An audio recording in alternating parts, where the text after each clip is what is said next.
Terima kasih kepada Afrizal yang telah menyampaikan sambutan ini. Dilanjutkan sambutan berikutnya, kami mintakan kepada Pembina LDK Sunan Kalijaga, Dr. Haji Okrisal Eka Putra, LCMAG, dan juga kami mohonkan untuk membuka acara pada pagi hari ini. Kepadanya, waktu dan layar kami persilakan. Terima kasih. Assalamualaikum warahmatullahi wabarakatuh. Waalaikumsalam warahmatullahi wabarakatuh. Alhamdulillahirabbil alamin. Alhamdulillahillazi anzala 'abdihi al-kitaba wa lam yaj'alhu 'iwaja. Asyhadu an la ilaha illallah wa asyhadu anna Muhammadan abduhu wa rasuluh. La nabiyya ba'da yaumil qiyamah. Allahumma shalli 'ala Muhammad wa 'ala alihi haqqa qadrihi wa miqdaril azim. Sekolah Pemikiran Islam LDK UIN yang dirahmati Allah. Syukur alhamdulillah kita bisa melanjutkan tradisi muzakarah dalam tradisi keilmuan muslim ya.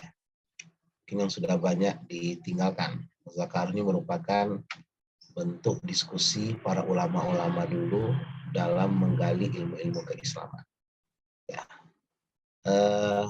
Pesan mengapresiasi kegiatan ini, kita berangkat dari surat At-Taubah ayat 122.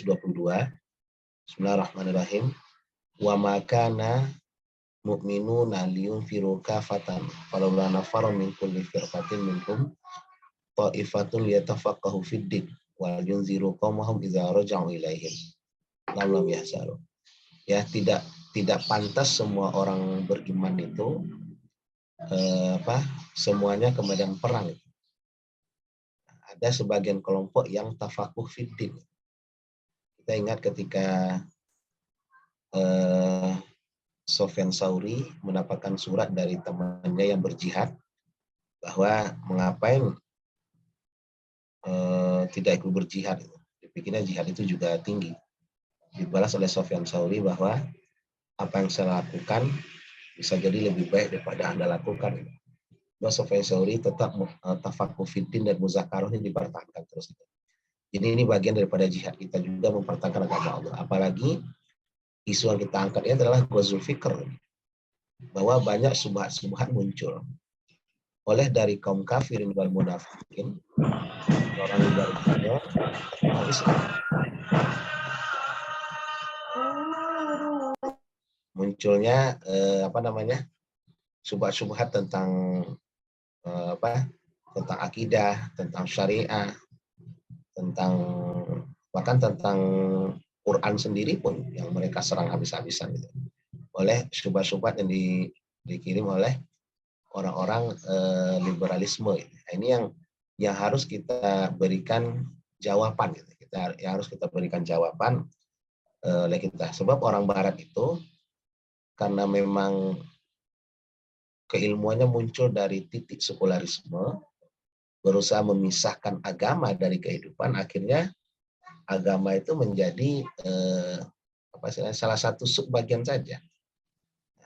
Kadang-kadang ilmu Islam itu mereka kutip, tapi mereka sekulerkan gitu. Dulu kita pernah memberikan contoh, waktu Imam Ghazali menulis kitab Tahafut Falasifah itu, beliau menolak 17 teori filsafat. Satunya adalah teori tentang ketika api membakar kertas, itu kata Imam Ghazali, bukan api itu yang membakar kertas. Ketika matahari mengeringkan baju, kausalitas ya. Ketika matahari mengeringkan baju, itu bukan matahari yang mengeringkan baju. Kalau Allah tidak mengizinkan, nggak akan terjadi. Buktinya Nabi Ibrahim dibakar itu, ya, nggak mempan. Nah, ternyata teori ini diambil oleh seorang filosof abad ke-17 dari Inggris. Dia mengambil itu, dia mengatakan bahwa bukan api yang membakar kertas, gitu. Bukan matahari yang mengeringkan baju. Gitu. Nah, tapi teori ini dia sekulerkan gitu. Dia hilangkan mana Allah di situ. Akhirnya filosof Inggris itu mengatakan bahwa yang mengeringkan baju itu adalah proses kimia yang berulang-ulang gitu. Itu juga api, ada proses kimia yang terjadi sehingga bisa membakar kertas. Artinya apa? Teori ini dicuri dari Imam Ghazali tapi disekulerkan. Dan inilah ditawarkan kepada umat Islam sekarang. Akhirnya sekularisme masuk dalam sebuah lini kehidupan. Kita bicara tentang wabah saja hanya berdasarkan keilmuan, tidak berdasarkan agama. Kalau kita bicara banjir, itu karena hutan gundul.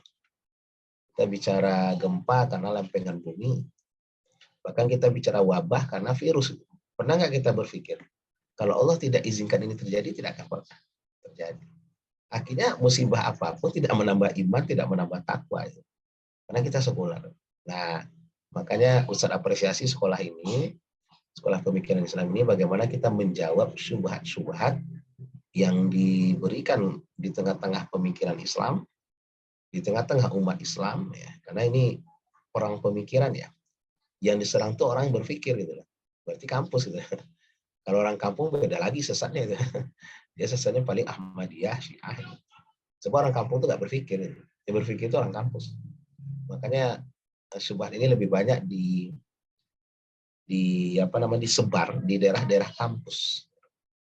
Nah, dari situlah kita lihat pembicara kita ini semuanya lulusan PKU Gontor ya, yang memang dipersiapkan oleh Gontor untuk menjawab syubhat-syubhat yang dilancarkan oleh orang-orang barat. Luar biasa. Agar nanti teman-teman LDK punya semacam ilmu wawasan ya, bagaimana cara kita menjawab syubhat-syubhat yang diberikan oleh orang-orang kafirin wal munafikin itu, dan kita bisa mempertahankan agama Allah. In tansurullah yansurkum, kalau kita menolong agama Allah, Allah pun menolong kita nanti dalam berbagai hal. Ya, selamat muzakarah, semoga acaranya lancar. Ya, nanti Ustadz mengikuti, insya Allah ya. Oke, terima kasih. Semoga acara lancar. Terima kasih. Assalamualaikum warahmatullahi wabarakatuh.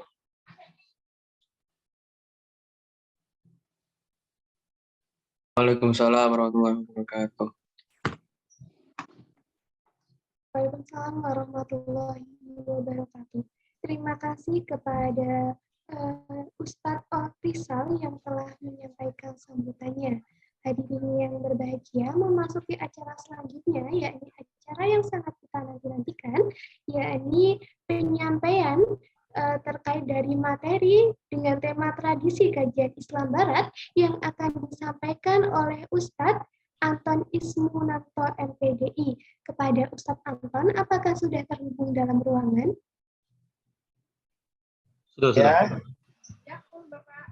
Assalamualaikum Ustadz. Saya lagi ngajar ya. Assalamualaikum warahmatullahi wabarakatuh.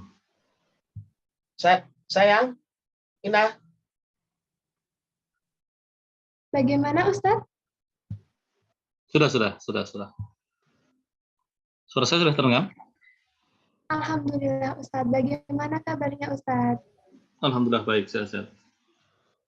Alhamdulillah. Oke, selanjutnya saya mohon izin untuk menyampaikan CV dari Ustadz terlebih dahulu ya Ustadz. Halo Ustadz. Apakah suara saya? Nah, silakan. Baik, terima kasih. Sebelumnya saya akan menyampaikan CV dari Ustadz Anton. Yang pertama terkait nama Anton Ismunanto, tempat tanggal lahir Sleman, Agustus tahun 1987, kontak person 085875856378, tempat tanggal lahir Selama Umar bin Khattab, Madrasah Mu'alimin Yogyakarta, Jalan Pandu nomor 18 Karanggunung, Kota Yogyakarta. Aktivitas yang pertama pengajar Madrasah Mu'alimin Yogyakarta, yang kedua pengajar pendidikan ulama tarjih Yogyakarta, dan yang ketiga pengajar Muhad Tahfidzul Quran Ibnu Juraim Yogyakarta.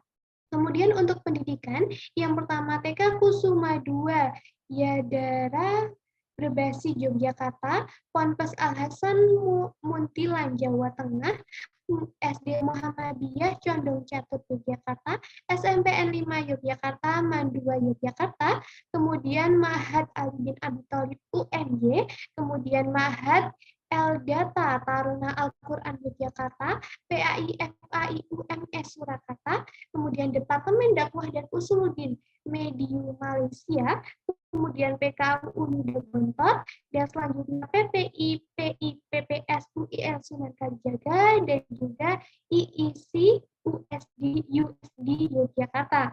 Yang selanjutnya perlu saya sampaikan, yakni organisasi beliau. Yang pertama, Ketua Yayasan Bantala Tamadun Nusantara, kemudian Ketua MPK PSM Wiroborajo, kemudian anggota MPK PDM Kota Yogyakarta, dan juga relawan PNI Kota Yogyakarta. Nah, hadirin yang berbahagia, dari CV yang telah saya sampaikan tadi sudah terlihat dengan jelas ya bagaimana sih riwayat pendidikan, kemudian organisasi-organisasi yang diikuti oleh Ustadz Anton. Ini sangat luar biasa sekali ya teman-teman. Untuk selanjutnya langsung saja tanpa berlama-lama lagi, untuk materi tradisi kajian Islam Barat atau orientalis kepada Ustadz Anton, waktu dan layar kami persilahkan. Baik adik sekalian, Assalamualaikum warahmatullahi wabarakatuh. Alhamdulillah wassalatu wassalamu ala Rasulillah wa ba'du. Rabbana zidna ilma warzuqna fahma wa taqabbal minna innaka antas samiul alim wa tub alaina innaka antal ghafurur rahim. Suara saya jelas ya? Alhamdulillah jelas Ustaz. Baik. Yang pertama salam takzim saya untuk Ustadz Afrizal ya. Sebetulnya saya Ustadz Ayub dengan Ustadz Asep ini hanya generasi lanjutan dari generasi yang dibentuk oleh generasinya Ustadz Afrizal. Jadi dulu di tahun-tahun 2005 sampai 2010-an itu Ustadz Afrizal dengan Ustadz Fatur Rahman Kamal dan Ustadz Arif Rifat itu adalah sesepuh-sesepuh yang bergiat dalam pemikiran Islam. Nah, kami ini, saya, Ustadz Ayub, Ustadz Asep ini hanya generasi beliaunya. Kami ini penerusnya beliau-beliau semua itu. Jadi, sehebat-hebatnya penerus, tapi penerusnya juga nggak hebat sebetulnya. Itu berhutang kepada pionirnya itu pahalanya generasi awal. Baik, mohon izin Ustadz Rizal untuk saya menyampaikan materi ini untuk adik-adik LTK sekalian. Adik-adik sekalian, seingat saya ini MPI yang kesekian ya, alhamdulillah. Apa yang pernah dilakukan dahulu bisa dilanjutkan, formatnya berubah-ubah. Dulu pernah seri pertemuan sampai 6 pertemuan kalau tidak salah ingat begitu, terus kemudian pernah dengan format yang lain. Lalu pandemi ya, ketika pandemi tentu ada banyak perbatasan, dan kemudian sekarang sudah bisa dimulai kembali, meskipun menurut saya lebih enak kalau offline gitu ya, meskipun ya sekedar ngobrol-ngobrol begitu. Jadi kalau ngobrol-ngobrol itu meskipun karena sebetulnya ilmu tuh banyak yang masuk itu melalui format yang informal ya, diskusi begitu. Makanya kalau kami di Bentala itu tradisinya malah cuma duduk-duduk gitu, duduk-duduk kemudian diskusi, itu yang lebih banyak menguatkan. Tapi tentu tidak ada masalah ya, apa yang bisa diupayakan sebagai satu juhud masykur gitu ya, sebagai sebuah upaya yang layak untuk diapresiasi. Dan mari kita masuk ke bahasannya, ya, itu kajian Islam di Barat atau orientalisme. Itu adik sekalian, bagi yang belum pernah mendengar istilah ini, mungkin bagi mereka ya asing saja, ini apa sih orientalisme begitu kan. Tapi bagi yang sudah pernah mendengar tapi tidak terlalu dalam, itu bisa jadi ada dua model respon. Yang pertama menganggap bahwa orientalisme ini sesuatu yang wah, megah, hebat begitu ya, sehingga kemudian layak diikuti, diambil semua bagiannya begitu, ataupun sebaliknya resisten ya, kemudian menganggap bahwa orientalisme ini sesat semuanya begitulah. Nah, dua model penerimaan ini menurut kami tidak tepat ya, karena guru-guru kami yang ada di PKU Gontor itu adalah didikan orientalis, tetapi dengan sikap yang jelas bahwa banyak bagian dari orientalisme itu yang bermasalah, dan metode orientalis yang canggih-canggih itu kalau dipahami dengan baik dan digunakan secara tepat dan cermat begitu, bisa berguna untuk mengokohkan bangunan keilmuan kita sendiri. Pas awal pandemi itu saya masih ingat tanggal 15 Februari, saya sempat ke Malaysia mengikuti kuliahnya Profesor Alatas ya, yang mendirikan ISTEK. Nah, ISTEK itu isinya pengajarnya orientalis gitu. Dan saya ketemu satu orang orientalis terkemuka, namanya Hans Deiber, itu sahabatnya Profesor Alatas itu. Saya sempat berbincang dengan Hans Deiber ini, dan memang beliau sangat menguasai ya filosof-filosof Muslim yang kita nggak pernah dengar namanya, beliau tahu. Beliau punya naskahnya, beliau membaca begitu. Ya, tetapi tentu saja dia sebagai Kristen, bahkan mungkin cenderungnya adalah agnostik begitu. Terus kemudian metodologi serta framework atau kerangka berpikir di benaknya itu bermasalah itu ya. Sama satu lagi saya sempat ketemu dan berbincang gitu dengan yang namanya Mahdi Muhakkik. Jadi kalau Mahdi Muhakkik ini Syiah yang ketika ngajar di ISTEK itu dipersilahkan untuk membahas semua hal tentang Persia. Jadi para pemikir-pemikir Islam, ulama-ulama Islam dari Persia itu dikuasai betul sama Mahdi Muhakkik ini. Tidak hanya yang Syiah, yang Sunni banyak sekali, khususnya yang namanya Siros ya. Yang As-Sirazi itu kan banyak sekali. Nah, itu Mahdi Muhakkik ini menguasai. Tetapi kembali tadi adik-adik sekalian bahwa orientalisme ini harus kita dudukkan secara tepat ya. Ada banyak masalah dan ada banyak aspek positifnya.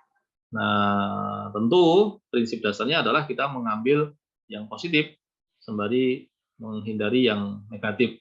Tetapi memang cara itu tidak bisa didapatkan langsung ya. Perlu ada proses panjang untuk bisa menguasai itu semuanya. Orang-orang di satu saat yang produk ISTEK itu dididik betul untuk menguasai cara itu, dan kami yang junior-junior ini terinspirasi untuk mengikuti langkah-langkah mereka begitu. Nah, baik itu ya. Jadi orientalisme ini sebetulnya adalah sebuah istilah yang perlu didudukkan secara tepat ya. Dan judul besar dari acara kita pada pagi hari ini itu adalah kajian Islam di Barat atau orientalisme. Itu menunjukkan bahwa orientalisme ini adalah sebuah tradisi ya, tradisi ngaji, tradisi mengkaji, tradisi meneliti yang tadi ada aspek-aspek positifnya sekaligus aspek yang berbahaya. Nah, mari kita coba masuki perlahan-lahan ya.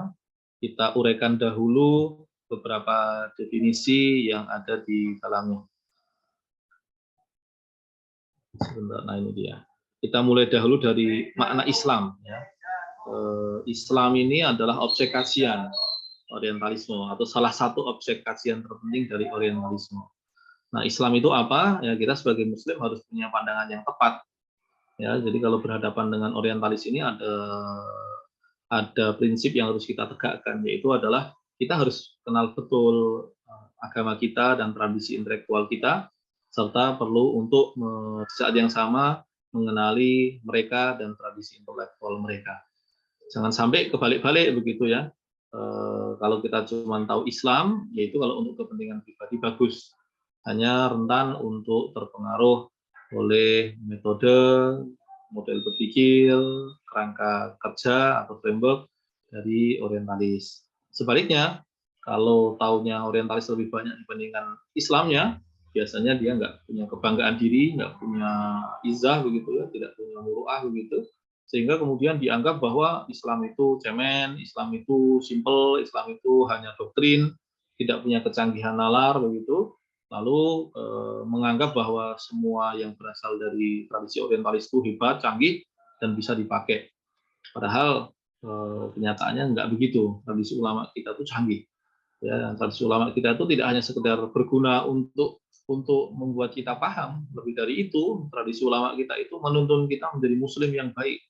Yang kebaikannya itu, ya, kebaikan dari apa yang mereka ajarkan itu berguna untuk dunia dan akhirat kita.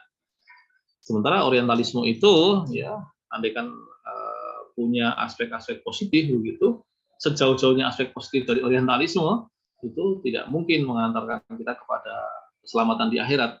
Karena kepentingan orientalisme, andaikan canggih secara pengkajian dan pemahaman, ya, dia bukan panduan, ya, dia tidak menghasilkan wawasan yang memandu orang untuk menjalani kehidupan sebagai Muslim yang baik. Itu begitu. Jadi Islam itu adalah agama yang Allah turunkan kepada Nabi Muhammad SAW, yang sumber ajarannya adalah Quran dan hadis, ya, dan struktur ajarannya meliputi akidah, ibadah, muamalah, serta akhlak. Nah, keluasan struktur ajaran Islam itu membuat Islam tidak hanya sekedar agama, tapi ia juga adalah peradaban, atau dalam istilah yang lain adalah din dan tamadun. Di mana kata tamadun itu adalah kata benda turunan dari kata kerja turunan kata din. Jadi kata din itu kata benda yang nanti punya kata kerja turunan, diantaranya adalah tamadana, yang kata benda turunannya adalah kata tamadun. Din berarti agama dan tamadun berarti peradaban. Jadi Islam itu sejak awal dia sudah canggih gitu ya. Nah, lalu kemudian apa makna kajian Islam? Mengkaji Islam itu maknanya apa? Sebetulnya maknanya luas. Nah, ini kerangka ini saya temukan di Pak Amin Abdullah ya. Tentu di dalam pikiran beliau ada catatan-catatan begitu, ada aspek-aspek positif dan aspek-aspek yang kita tidak bersepakat karena mirip dengan metodologi orientalis begitu, tetapi pembagian yang tiga ini bisa kita gunakan untuk memahami tahapan kita mengkaji Islam. Ya, bahwa mengkaji Islam itu ada tingkatannya. Ya, tingkatan yang paling dasar dan paling pokok itu adalah mengkaji Islam untuk kepentingan diamalkan. Ya, itu berkaitan dengan tadi, berkaitan dengan keyakinan, ya, keyakinan, ritualitas, kemudian aspek-aspek transaksional dalam kehidupan, serta tentang bagaimana mengelola diri, atau dalam bahasa kita adalah akidah, ibadah, muamalah, dan akhlak. Nah, itu adalah ulumuddin. Nah, istilah ulumuddin itu adalah istilah yang dihidupkan kembali oleh Imam Ghazali ketika di zaman itu para ahli kalam, kaum sufi, serta ahli filsafat itu mereka mengalami penyimpangan orientasi dari yang dikehendaki oleh Nabi dan generasi terdahulu, ya, istilahnya salafus soleh gitu ya. Karena Nabi, para sahabat, tabi'in dan tabi'ut tabi'in itu mengajarkan Islam itu untuk difahami, dijalankan untuk keselamatan dunia dan akhirat. Nah, ulumuddin itu artinya adalah kita belajar Islam itu untuk difahami, dijalani untuk keselamatan dunia dan akhirat kita.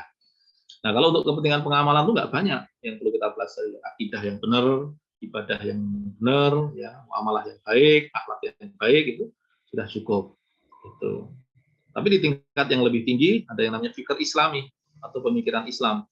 Ya, pemikiran Islam itu adalah tradisi intelektual Islam, ya, yang baik berkaitan dengan tradisi Quran, tradisi hadis, tradisi fikih.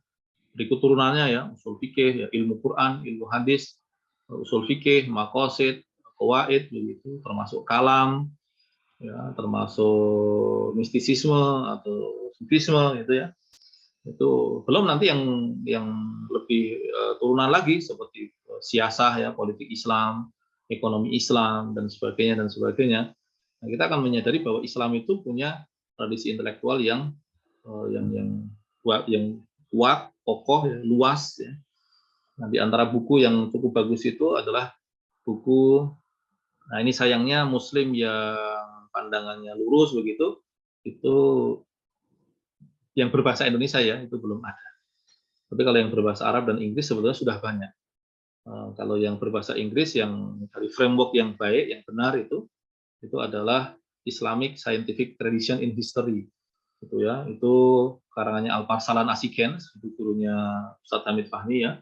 Itu orang Turki ya, sebetulnya sahabatnya Nurkolis Majid ketika di Chicago begitu, tetapi karena Pak Nurkolis pandangannya banyak bermasalah ya, kita tidak sepakat. Tapi kalau Alparslan ini setelah belajar dari Fazlur Rahman, kemudian belajar kepada Al-Atas begitu, itu punya karya yang mengagumkan tentang bagaimana tradisi intelektual kita itu sangat canggih gitu ya. Dan memang bukunya mahal itu, hampir 1,5 juta itu, padahal cuma 1 jilid aja. Meskipun layak lah ya, itu layak itu. Itu nanti silahkan dibaca itu. Tapi kalau yang karyanya Fazlur Rahman ya, itu bagus, tetapi tadi bagi adik-adik sekalian yang belum terbiasa membaca karya-karya berbau orientalisme itu tidak direkomendasikan. Ya. Banyak problem, ya. Banyak problem. Misalkan ulasan beliau tentang hadis itu nanti adik-adik akan jadi hadis itu kan cuman omongan, gitu, kumpulan omongan yang kumpulkan belakangan. Nah, itu cara mikir orientalis tuh. Nah, itu dia. Padahal hadis itu tradisi yang canggih ya, yang betul-betul memandu agama kita. Itu dia. Adapun yang paling luas adalah jadi mengkaji Islam dalam maknanya yang paling luas adalah mengkaji Islam sebagai sebuah peradaban dengan berbagai dinamika yang ada di dalamnya, ya baik historis atau sejarah, ya, sosiologis, kemudian politik, kebudayaan dan sebagainya.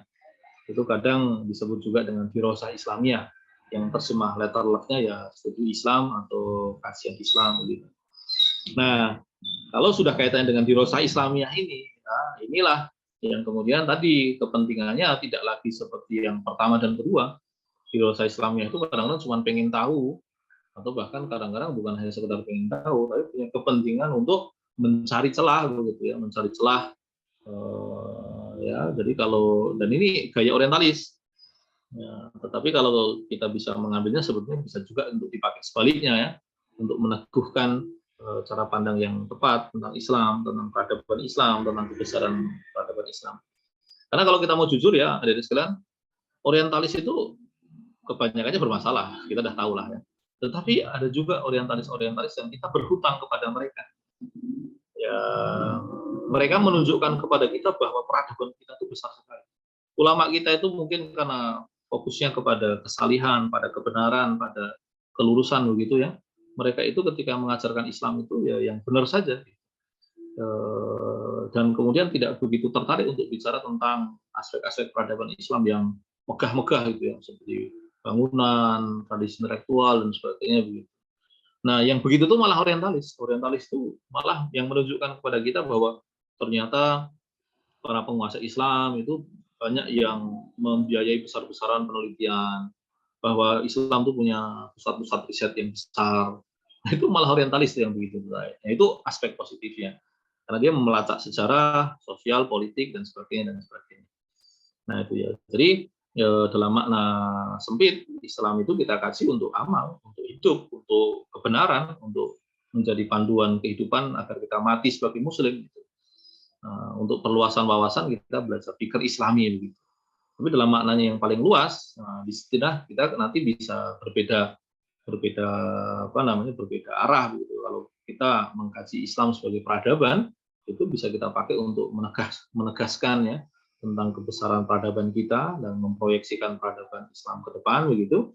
Tapi kalau dibalik ya, asal muasalnya itu adalah kajian yang dilakukan oleh orang Barat secara khusus, orientalis ya, diantaranya adalah untuk kepentingan melihat bopeng-bopeng begitu, untuk melihat lubang-lubang, untuk melihat cacat-cacat di dalam masyarakat Islam, dalam sejarah Islam, sehingga mereka bisa bernarasi, bercerita, tampaknya canggih begitu ya, tetapi untuk membuat orang itu memandang miring Islam. Gitu. Salah satu contoh ya adik sekalian yang bisa saya berikan begini, kalau adik sekalian bicara sejarah peradaban Barat, pasti adik sekalian akan disajikan sejarah filsafat. Bagaimana filsafat Yunani canggih, lalu ada zaman pertengahan yang hilang, ya. Terus kemudian abad modern, di situ banyak filosof besar, ya. Yang mereka tampakkan adalah kebesaran. Ya, tetapi apa? Satu, mereka menyembunyikan apa? Bahwa abad pertengahan itu adalah abad ketika umat Islam itu baru megah-megahnya. Dan yang kedua adalah mereka menyembunyikan bahwa sejarah mereka itu karuan. Peradaban Barat itu sejarahnya itu mengerikan. Ada raja itu hobinya nyimpen kepala di lemari, Pak. Kepala orang dipenggal, dikoleksi di lemari itu. Ini kan ngeri sekali. Itu nggak pernah diceritakan. Sebaliknya, ketika mereka bicara sejarah Islam, yang ditampilkan adalah perang antara Abu Bakar memerangi Muslim, gitu ya. Padahal kan para pengemplang zakat, Umar dibunuh, Utsman dibunuh, itu. Nah, jadi meskipun kejadiannya sama, cara bacanya beda. Nah, jadi mereka ngajari kita cara membaca yang membuat kita tidak pede dengan keislaman kita. Nah, itu ya, hadirin sekalian. Baik, terus kemudian kita lanjutkan. Oh ya, slide saya bergerak ya. Mungkin bisa dijawab lewat ketikan. Slide saya bergerak ya. Saya khawatir kalau slide-nya nggak bergerak. Saat ini masih di makna kajian Islam. Oke, baik. Berarti sudah tepat ya. Nah, sekarang sudah kelihatan ya? Oke. Nah, ini makna barat kelihatan ya, moderator? Oke, baik. Lalu sekarang pertanyaannya apa? Apa itu barat? Nah, ini dia. Barat itu sebagai peta geopolitik, itu gampangnya adalah Eropa, lalu nanti belakangan Amerika, terus kemudian yang ikut terseret, meskipun jaraknya di timur jauh begitu ya, itu keberadaannya di timur jauh, ikut disebut barat itu adalah Australia. Mereka biasanya satu kongsi politik begitu ya, mereka bersepakat untuk satu kepentingan politik tertentu, khususnya di akhir abad 20 dan awal abad 21. Nah itu dia. Akan tetapi yang kita maksud barat bukan yang itu sebetulnya, tetapi barat sebagai peradaban. Barat sebagai peradaban ini adalah campuran dari berbagai unsur yang sangat kaya. Ya. Di situ ada filsafat dan etika Yunani, hukum dan ketatanegaraan Romawi, ada keyakinan agama Yahudi dan Kristen. Ya, jadi kalau orang menganggap bahwa Barat itu Kristen, benar sekaligus salah. Benarnya adalah memang secara formal orang Barat kebanyakan Kristen, tetapi cara bernalar mereka itu bukan semata-mata Kristen. Sentimen Kristennya iya jelas, tapi nalarnya itu tadi udah kecampur macam-macam tuh. Filsafat dan etika Yunani, hukum dan ketatanegaraan Romawi, tahayul ya. Kenapa kok banyak film-film Hollywood tentang pahlawan-pahlawan itu ya? Itu kemudian mensaintifikasi, yang melakukan saintifikasi terhadap tahayul. Ya karena memang asalnya mereka itu masih percaya tahayul. Ya. Misalkan Thor itu kan dewa kan. Ya, kenapa jadi film ya? Karena mereka sebetulnya masih menyimpan tahayul dalam benak mereka ya. Orang Skandinavia dan Nordik itu kan daerah-daerahnya orang-orang Viking yang percaya dengan Thor dan sebagainya itu kan. Itu dia. Termasuk nilai-nilai lokal seperti tentang kebanggaan diri, kebangsaan orang Inggris, Prancis dan Jerman ya. Inggris, Prancis dan Jerman ini ya para juara Piala Dunia itu. Jadi mereka ini tidak hanya canggih di dalam peradaban, tapi juga di Piala Dunia, begitu kan. Nah, jadi ini kata Profesor Alatas ya. Definisi yang dibuat oleh Profesor Alatas ini adalah definisi yang bisa dibilang breakthrough begitu, melampaui kesadaran orang Barat sendiri, sehingga orang Barat pun mengakui definisi ini. Itu betapa cermatnya Alatas ya. Beliau mampu melihat bahwa Barat itu adalah seperti ini, dan ketika ini dirumuskan, ya beliau tidak pernah mengubah definisi ini dan ternyata diterima oleh orang Barat. Itu dia. Salah satunya adalah di proyek namanya Kranlana, yaitu proyeknya orang Australia yang berupa buku berisi kutipan-kutipan terpenting sepanjang sejarah umat manusia begitu. Yaitu ada 2 jilid besar dan salah satu yang dikutip dari kalangan Muslim modern itu hanya Alatas ya.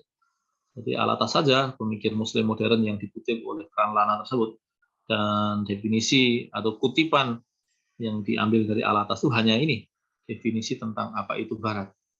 Nah, artinya bahwa ini betul-betul membuat mereka terhentak, ya, tersentak bahwa ternyata Barat itu adalah itu. Selama ini mereka tidak mengidentifikasi diri mereka, ya, itu yang terjadi. Itu Barat. Nah itu ya, jadi Barat itu adalah nalar.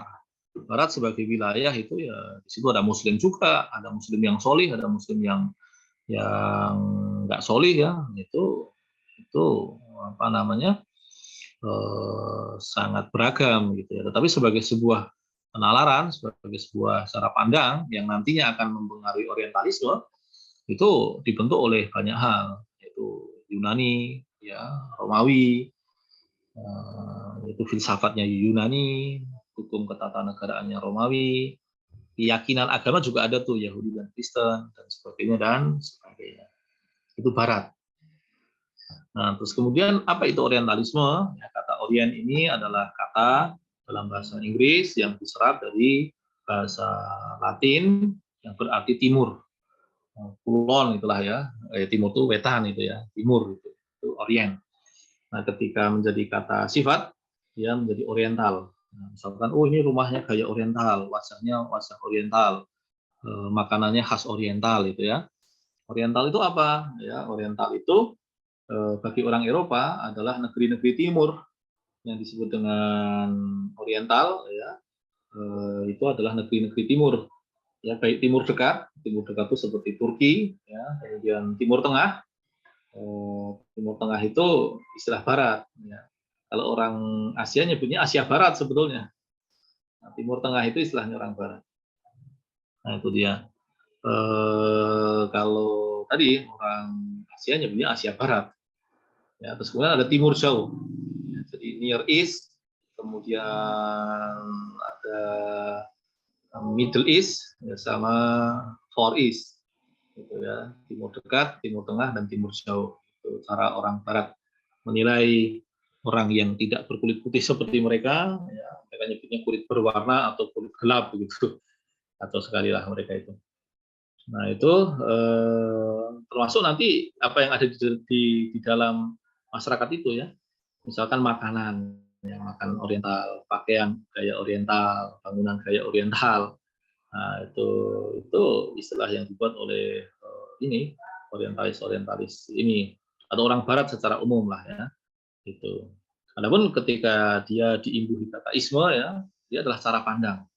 Ya, dia adalah cara pandang manusia Barat tentang manusia Timur secara umum dan Muslim secara khusus, ya, yang kemudian cara pandang itu berkembang menjadi tradisi kajian yang canggih, ya, secara metodologis dan pendekatan, ya. Nah, tapi tadi, ya, karena sebagai cara pandang dia punya bias-bias, dia sudah punya muatan nilai-nilai yang apa namanya, yang menunjukkan bahwa mereka itu menilai orang Timur itu semau mereka. Jadi orang Barat itu menilai orang Timur itu semau mereka. Misalkan begini, orang Barat itu berperadaban, orang Timur itu tidak berperadaban. Orang Barat itu bisa mengidentifikasi orang lain, orang Timur bahkan tidak bisa mengidentifikasi diri mereka sendiri. Orang Barat itu berhak, ya, untuk memberi nama, memberi identitas bagi orang Timur, ya, tapi orang Timur tidak punya kemampuan untuk melakukan hal itu terhadap orang Barat. Itu orientalisme itu begitu tuh. Jadi ada banyak bias-bias yang tadi mengkerdilkan, menghinakan orang Timur. Makanya mereka itu ketika menjajah tuh mereka ngelesnya, ya, ngaku-ngakunya begitu adalah untuk kepentingan memberadabkan, ya, jadi menciptakan peradaban di kalangan orang Timur, ya, karena mereka menganggap bahwa orang Timur itu tidak punya peradaban, mereka mendatangi orang-orang Timur itu dan ingin mengadabkan mereka, ingin membuatkan peradaban untuk orang Timur itu. Nah, tapi ternyata apa yang terjadi, ya, ya tadi ternyata isinya adalah kepuasan. Mereka dengan mengatasnamakan apa namanya kesempurnaan mereka sebagai manusia itu malah melakukan tindak kebiadaban terhadap orang-orang Timur. Nah, itu nanti makanya orientalisme itu nanti ada di sekalian bercampur dengan banyak kepentingan, ya, bercampur dengan banyak kepentingan begitu. Ya, ada kepentingan apa namanya, ada kepentingan agama, dia berselingkuh dengan misionarisme, ya, itu. Kemudian dia juga berselingkuh dengan kepentingan politik atau kolonialisme, ya, termasuk di dalamnya adalah kolonialisme pengetahuan, ya, bagaimana orang Timur itu dipaksa untuk melihat dunia dengan cara pandangnya orang Barat, itu dia. Ya, di Nusantara misalkan, ya, dulu tuh orang Batak tuh enggak ada. Orang Batak itu istilah yang diciptakan penjajah, ya, meskipun secara istilah lokal ya sudah muncul, tetapi belakangan dimodifikasi sedemikian rupa oleh orang Barat secara umum dan secara khusus itu penjajah begitu, ya, untuk mengidentifikasi orang Sumatera Utara begitu yang tidak beragama Islam. Dayak juga begitu, ya, orang pedalaman, ya, yang belum beragama itu disebut Dayak, ya, untuk membedakan mereka dengan yang sudah berislam begitu. Nah itu campur apa namanya, apalagi kalau kolonialisme itu kadang kepentingannya bukan hanya politik tapi ada kepentingan ekonomi juga. Jadi kepentingannya itu tumpang tindih, ya, orientalisme itu. Nah itu seperti itu, ya, di antara buku yang membongkar makna orientalisme dengan segala anggapan-anggapan yang apa namanya, yang melampaui batas tentang manusia Timur, yang sangat tidak manusiawi tentang manusia Timur, itu adalah bukunya Edward Said. Ya, Edward Said ini adalah seorang Kristen dari Palestina, Dan karena dia adalah orang Palestina ya, di Arab, Palestina, tumbuh di Barat, tumbuh di Amerika begitu, dia punya sentimen Islam, dia punya sentimen Palestina. Sehingga kemudian ketika dia menjadi sarjana di Barat, dia membongkar orientalisme itu. Gitu ya. Bukunya sudah menjadi klasik dan adik-adik sekalian bisa mencarinya, baik bahasa Inggrisnya maupun bahasa Indonesianya, meskipun ya tidak mudah. Memang canggih lah ya bukunya itu. Adapun berkaitan dengan tradisi kajiannya, ya orientalisme ini punya banyak kelebihan yang harus kita contoh. Ya, di antaranya apa? Satu, koleksi naskah. Orang Barat itu kalau nemu dokumen tua itu betul-betul dihargai. Di negeri kita, ya, di negeri kita itu ada buku tua dibuang, dianggap nggak kepakai itu. Orang Barat tahu ada buku tua disimpan baik-baik. Mereka tahu karena kesadaran sejarahnya sudah panjang ya. Ya itu mereka kemudian dokumen-dokumen lama itu dipakai. Ya, makanya kita sadar bahwa sekarang misalkan ya dokumen-dokumen di Jawa tahun 1700, 1800, 1900 itu banyak yang dirampok oleh penjajah Belanda secara khusus ya. Nanti di negeri yang lain penjajahnya beda lagi. Naskah-naskah di India dirampok oleh penjajah Inggris kan, itu dibawa ke ke negeri mereka. Kalau yang tentang Jawa misalkan di Leiden itu ya, itu banyak sekali. Ya, dan sebagainya dan sebagainya. Kalau Ustadz Ham itu pernah cerita ketika beliau kuliah di Birmingham ya, di sana tuh ada perpustakaan namanya Mingana Collection, ya, koleksinya Alphonse Mingana. Ini orientalis yang sangat rajin mengumpulkan naskah-naskah begitu, termasuk Quran cetakan tahun 1500, 1400 itu dia punya. Nah, yang menarik adalah koleksinya Alphonse Mingana ini dirawat atas pembiayaan Edward Cadbury. Nah, Edward Cadbury ingat nama apa? Ya, Edward Cadbury adalah pengusaha coklat. Ya, jadi coklat Cadbury itu coklat orientalis tuh. Jadi kalau kalian beli coklat Cadbury itu jangan. Ya. Alasan pertama bukan karena itu orientalis, karena harganya mahal. Ya, itu sih ya. Tapi kalau karena ideologis kalian menolak karena itu orientalis ya nggak apa-apa. Karena memang ini Edward Cadbury karena dia orang yang pinter, orang yang paham, ya, duitnya dia sumbangkan untuk menjaga koleksi orientalis di Birmingham. Ya. Itu koleksi naskah. Yang kedua, orientalis itu biasanya penguasaan bahasanya banyak. Penguasaan bahasanya itu minta ampun. Nah, bagi adik-adik sekalian, kalau punya waktu coba mengundang Ustadz Samsudin Arif ya. Ustadz Samsudin Arif itu adalah guru kami ya, salah satu pendiri dan peneliti INSIS yang mewarisi kemampuan berbahasa orientalis itu. Ya, beliau menguasai 8 atau 9 bahasa begitu. Dan kalau adik-adik sekalian, nantilah kalau umpamanya Bentala baru mengundang beliau, adik-adik sekalian silahkan nimbrung begitu. Itu beliau tunjukkan bagaimana cara membaca teks-teks lama yang aneh-aneh itu ya, Yunani, kemudian Latin gitu ya. Itu beliau bisa menunjukkan caranya. Gitu. Memang orientalis punya penguasaan bahasa yang baik gitu ya. Gitu. Terus kemudian yang keempat, ketekunannya, ketekunan dan ketelitiannya itu mengagumkan. Mereka itu riset itu bisa bertahun-tahun. Satu buku aja risetnya bisa 4 tahun, 5 tahun, 6 tahun ya. Kita masih ingat nama Senok Harbronya nggak? Di Aceh kita masih ingatkan Senok Harbronya itu termasuk orientalis terbesar karena hasil karyanya itu bukan hanya sekedar canggih secara keilmuan, tapi rekomendasi-rekomendasinya itu efektif untuk kepentingan penjajahan. Nah, jadi orientalis besar itu malah biasanya mangkal di negeri-negeri tepi ya, adik sekalian. Orientalis besar itu bukan yang mangkal di Eropa. Yang mangkal di Eropa dianggap hanya akademis saja kan. Jadi kalau orientalis yang mau tinggal di negeri-negeri Islam, ya itu biasanya dianggap hebat karena kontribusinya bukan hanya secara keilmuan. Bukunya Senok Harbronya tentang Mekah dan Madinah itu bagus ya. Tentang Aceh juga bagus itu. Tetapi tadi rekomendasi dia dianggap Muslim, bahasa Arabnya bagus, ya, tapi tadi ya dia membantu betul penjajah untuk menjinakkan muslim-muslim, ya, menjinakkan perlawanan kaum muslimin terhadap penjajah. Tekunnya itu loh minta ampun. Termasuk ada di sekalian, ini ada satu poin lagi yang saya lupa. Mereka mengubah ya koleksi naskah, penguasaan bahasa dan ketekunan itu menjadi kampus-kampus. Nah, itu dia adik sekalian. Biasanya kampusnya pakai nama Oriental Studies atau African Studies atau Middle Eastern Studies. itu macam-macam. Ya, ada juga yang nyebutnya langsung Institute of Islamic Studies. Ya, kalau ada jurusan kajian Timur Tengah, itu sebetulnya adalah Middle Eastern Studies. Jadi kalau di UGM ada jurusan Middle Eastern, atau kalau di UIN sekarang ada Middle Eastern, itu sebetulnya kalau bahasa Inggrisnya namanya tadi kajian Timur Tengah itu nama Inggrisnya tadi Middle Eastern. Ya, itu dia. Kalau yang pekan depan dengan Ustadz Ayub, nah itu produk didikan orientalis tuh. Ustadz Ayub itu beliau, tapi kan dia dosen UIN ya, artinya kalian bisa ketemu luas begitu. Itu di SOAS, School of Oriental and African Studies, ya, sekolah mengenai kajian atau sekolah untuk kajian Timur dan Afrika. Nah itu dia. Kalau McGill, Institute of Islamic Studies, itu apa namanya, produk-produknya ya di Indonesia banyak ya. Kalau generasi awal relatif masih kokoh, masih kuat begitu ya.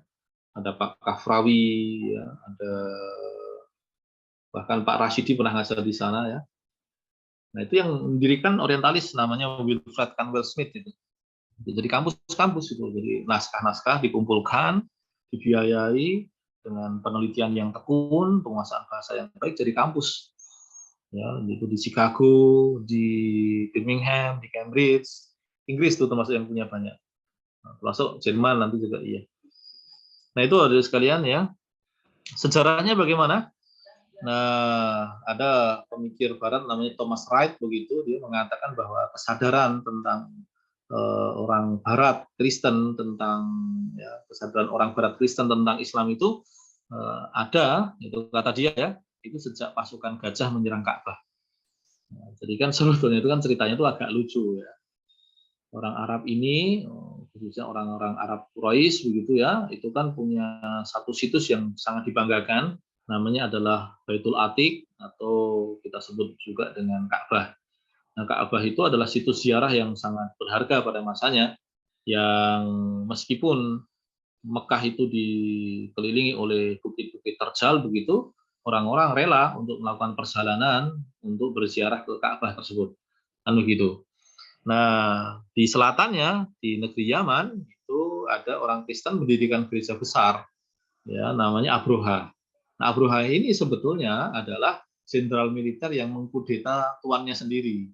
Ya, sedangkan nanti ketika dia menjadi penguasa di situ, dia masih menginduk sebetulnya ke Najasyi. Jadi Najasyi yang pernah melindungi Muslim itu, hadirin sekalian, itu adalah penguasa pusat yang membawahi Yaman sebetulnya. Nah, Abroha ini ketika dia mendirikan gereja itu berharap bahwa orang-orang akan dengan senang hati berziarah ke gereja tersebut. Nah, orang Arab Quraisy ini kan punya kebiasaan kan, dan itu diceritakan di dalam surat Quraisy ya. Ila fihim rihlatas syita'i was shaif. Mereka punya kebiasaan melakukan perjalanan di syita dan shaif. Ya, syita itu musim dingin, shaif itu musim panas.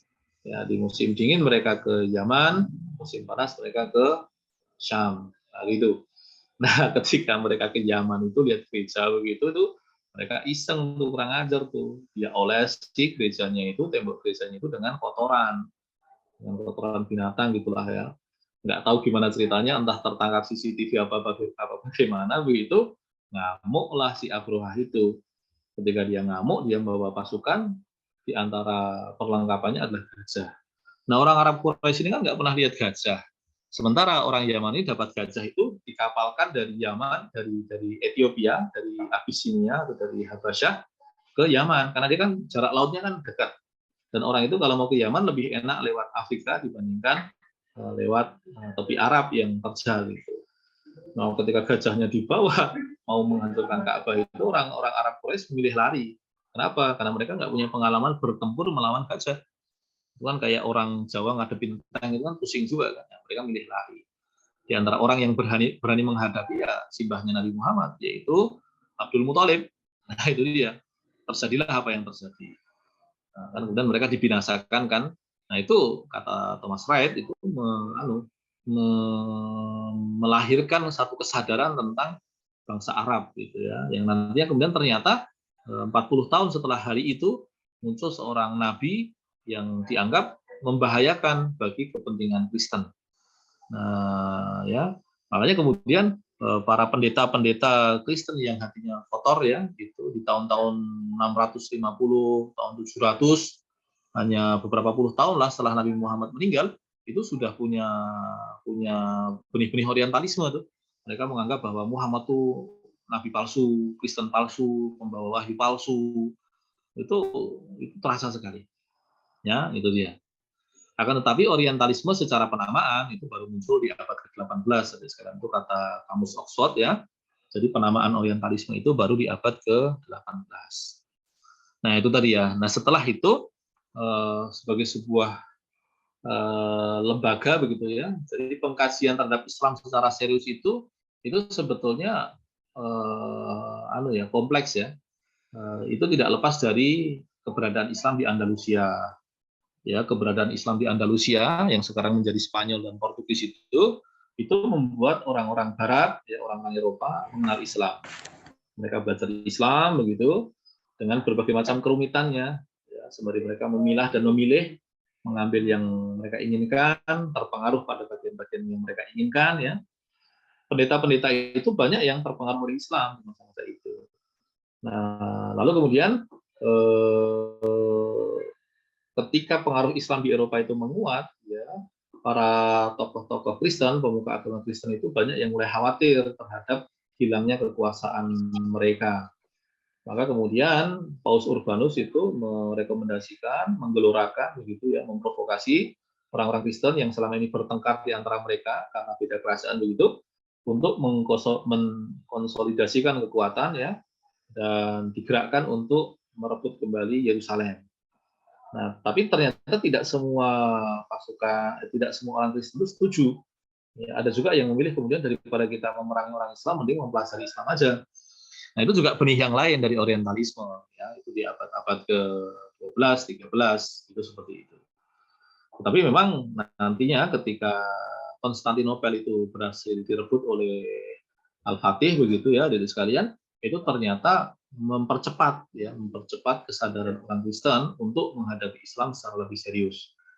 Ya, pada saat itu Konstantinopel direbut.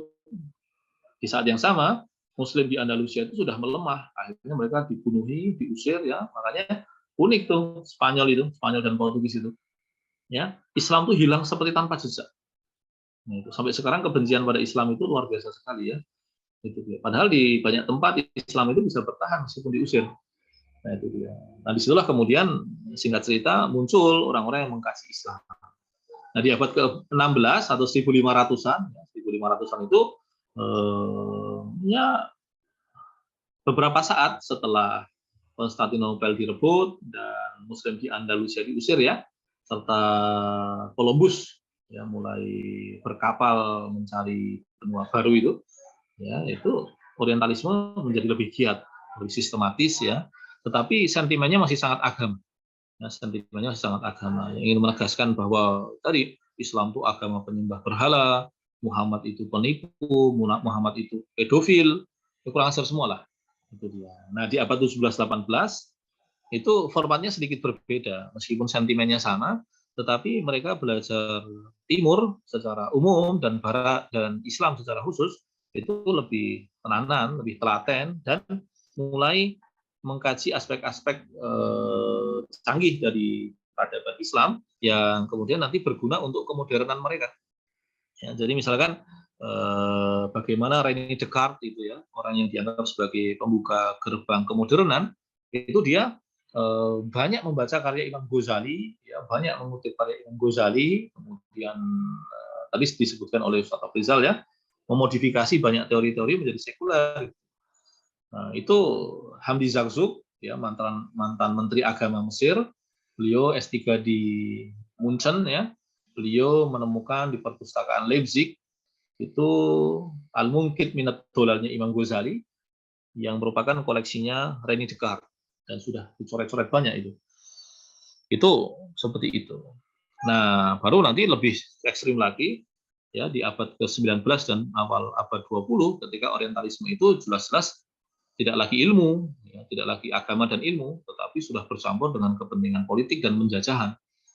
Nah, disitulah di abad 19 dan 20 itu kita temukan nama Snow Gargonya, kita temukan nama Thomas Arnold. Thomas Arnold itu gurunya Muhammad Iqbal. Ya, Muhammad Iqbal, filosof India itu adalah muridnya Thomas Arnold. Nah, itu dia. Nah, mereka jelas kepentingannya penjajahan, gitu ya. Di akhir abad ke-20 hadirin sekalian sudah beda karena situasi dunianya juga berbeda ya. Orientalisme itu lebih halus, lebih simpatik ya. Tapi tadi istilah canggihnya ya, atau istilah kejamnya ya, racun-racunnya itu banyak. Bahkan kemudian mereka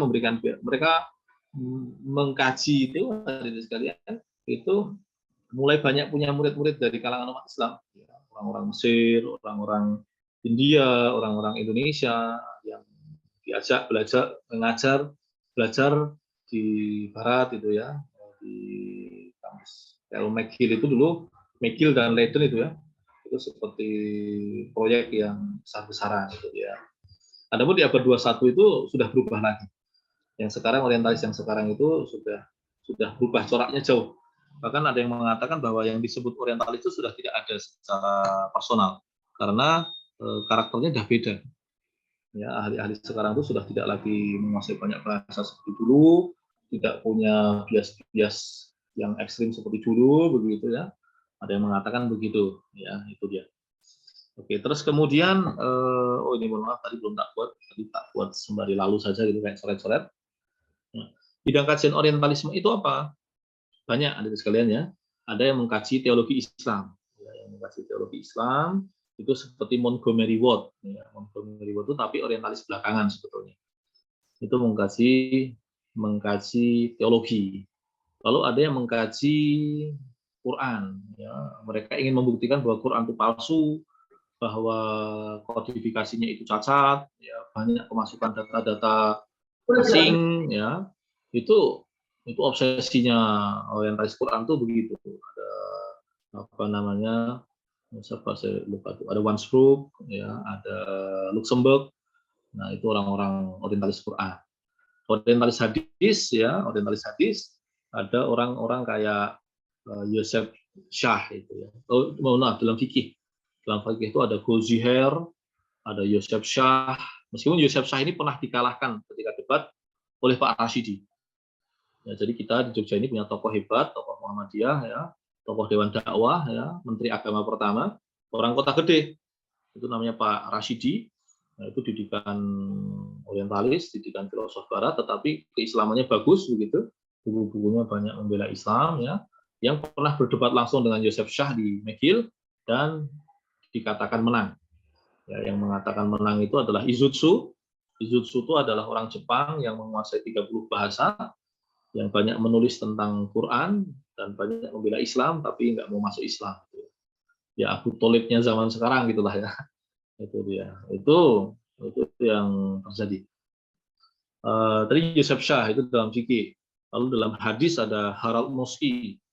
Ya Moski itu terkenal lah ya. Zwinbol itu juga orientalis hadis. Dalam filsafat ya kita menemukan nama Oliver Leaman. Meskipun Oliver Leaman ini unik ini ya, dia malah mengatakan bahwa filsafat khas Islam itu ya fikih, kata dia. Itu malah unik, dia malah teorinya malah bermanfaat untuk kita. Gitu ya. Itu. Nah, nanti anak didik orientalis ini ada di sekalian itu banyak yang muslim. Ya, para pemikir liberal Arab itu rata-rata menggunakan metodologi orientalis. Ya, dalam teologi misalkan siapa ya? Misalkan Syahrur ya, Syahrur cara dia membagi teori iman dan Islam itu banyak dipengaruhi oleh orientalis gitu ya.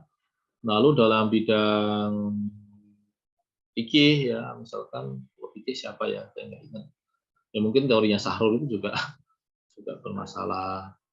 Dalam bidang Quran ya kita temukan teori-teorinya Nasr Hamid Abu Zaid ya, itu juga dipengaruhi orientalis.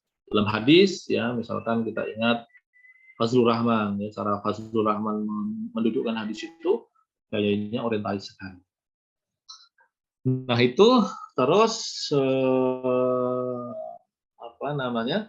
orientalisme itu dari sekalian kemudian berkembang di tubuh umat Islam melalui tokoh-tokoh tadi tokoh-tokoh Muslim yang berpengaruh itu. Dan itu yang jadi masalah adalah tokoh-tokoh Muslim yang model penalarannya dibentuk oleh orientalis itu kebanyakan menjadi pengajar, yang menjadi dosen begitu, yang secara sadar atau tidak sadar telah mengajarkan model-model asumsi, model-model penalaran khas orientalis yang membuat anak-anak muda Islam itu menjadi tidak cukup yakin ya terhadap kemuliaan Nabi Muhammad, terhadap otentisitas Quran, terhadap validitas hadis ya. Nah, ini mengkhawatirkan sekali. Nah, dan sebetulnya generasi-generasi Muslim yang dididik oleh orientalis tersebut sebetulnya sekarang sudah mulai sepuh ya, sudah lewat masa pensiun sebetulnya. Tetapi pengaruh-pengaruhnya itu di kalangan murid-muridnya dan di kalangan awam itu sudah merajalela, sudah sangat luas.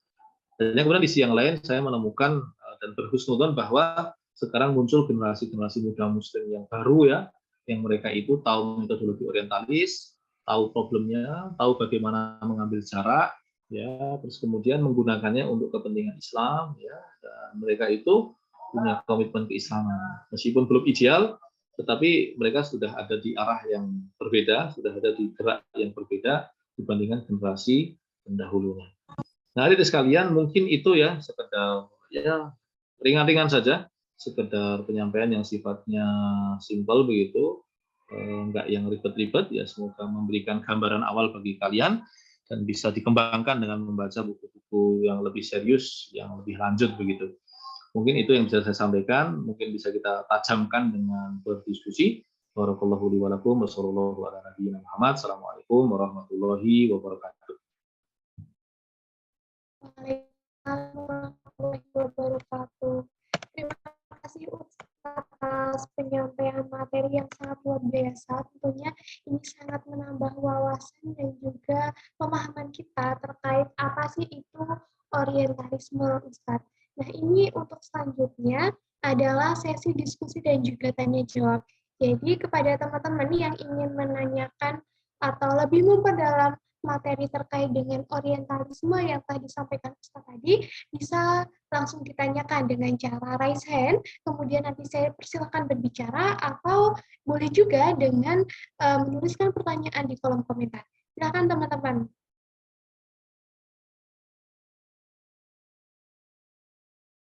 Oke, ini ada maaf, ada Akfain yang mengatakan, silakan kepada Akfain untuk bisa langsung disampaikan pertanyaannya.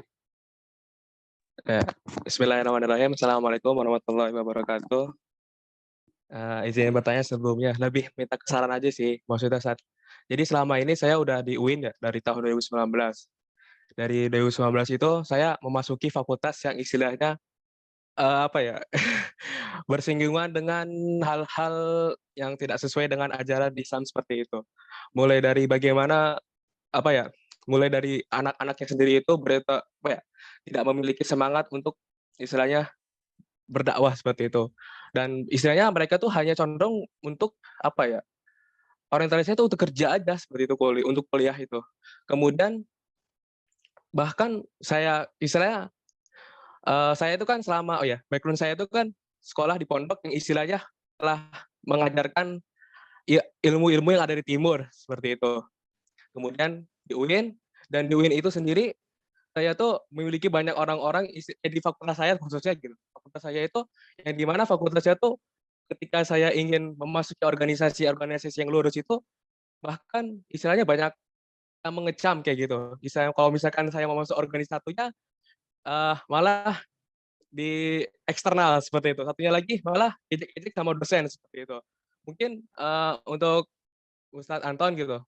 Bahkan di ilmu di ilmu saya sendiri itu di psikologi itu di fakultas ini tidak banyak dosen yang mengkaji bagaimana ilmu barat, psikologi barat itu tidak pernah dikaji secara Islam. Jadi mereka tuh hanya menyampaikan udah tidak ada istilahnya integrasi koneksinya berkaitan dengan Islam, sehingga ketika kita membahas contohnya itu LGBT itu tidak terlalu banyak dibahas, mereka cuma hanya menyampaikan sesuai dengan yang ada di buku panduan DSM seperti itu.